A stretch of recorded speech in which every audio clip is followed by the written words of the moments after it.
অবৈধভাবে সিগারেট উৎপাদন ও নকল বিদেশি সিগারেটের ব্যবসায় জড়িত কোম্পানি থেকে কোটি কোটি টাকা নিয়েছেন সাবেক শিক্ষামন্ত্রী মহবুল হাসান চৌধুরী নোফেল। বিজয় ইন্টারন্যাশনাল টোবাকো নামের ওই কোম্পানিটির অংশীদারদেরও একজন তিনি। ঈমান আমাদের অনেক শক্ত। সনাতন ধর্মের ভাই বোনদের সাথে এক কাতারে আমরা পূজা অর্চনায় অংশগ্রহণ করব। এনবিআর এর সেন্ট্রাল ইন্টেলিজেন্স সেলের তথ্য বলছে, বাংলাদেশে নকল সিগারেট তৈরি করে এমন 20টি কোম্পানি রয়েছে। নোফেল ও চট্টগ্রাম সিটি কর্পোরেশনের সাবেক কাউন্সিলর আব্দুস সবুর লিটন এ ব্যবসা নিয়ন্ত্রণ করতেন।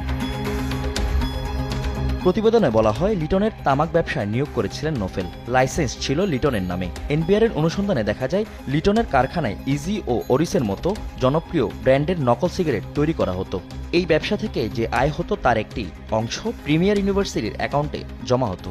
নোফেল প্রিমিয়ার ইউনিভার্সিটির ট্রাস্টি বোর্ডের চেয়ারম্যান। তার মা হাসিনা মহিউদ্দিন এবং ছোট ভাই বোরহানুল হাসান চৌধুরী পরিচালনা পর্ষদের সদস্য।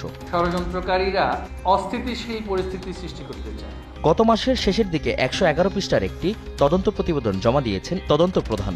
প্রতিবেদনে বলা হয়েছে, নকল সিগারেট তৈরিতে জড়িত 20টি প্রতিষ্ঠানের মধ্যে বিজয় ইন্টারন্যাশনাল টোবাকো এবং তারা ইন্টারন্যাশনাল টোবাকো সবচেয়ে বড়। প্রতিবেদনে বলা হয়, তারা গ্রুপের মালিকানাধীন প্রতিষ্ঠানগুলোয় মিথ্যা ঘোষণায় কাঁচামাল আমদানি করে এবং কিশোরগঞ্জ ও চট্টগ্রামের চকরিয়ায় তাদের কারখানায় নকল সিগারেট তৈরি করে। তাদের তৈরি নকল সিগারেট দেশের বিভিন্ন স্থানে বিক্রয় হয়ে থাকে। লিটন ও তার ভাই আব্দুল মান্নান খোকন তারা গ্রুপের মালিক।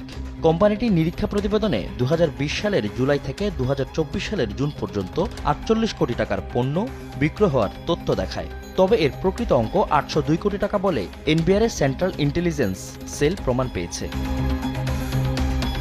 তদন্তকারীরা প্রতিষ্ঠানটির 9টি ব্যাংক অ্যাকাউন্টের তথ্য বিশ্লেষণ করেছেন। তারা বলেছেন, কর ফাঁকি দিতেই বিক্রয়ের পরিমাণ কম দেখানো হয়েছে।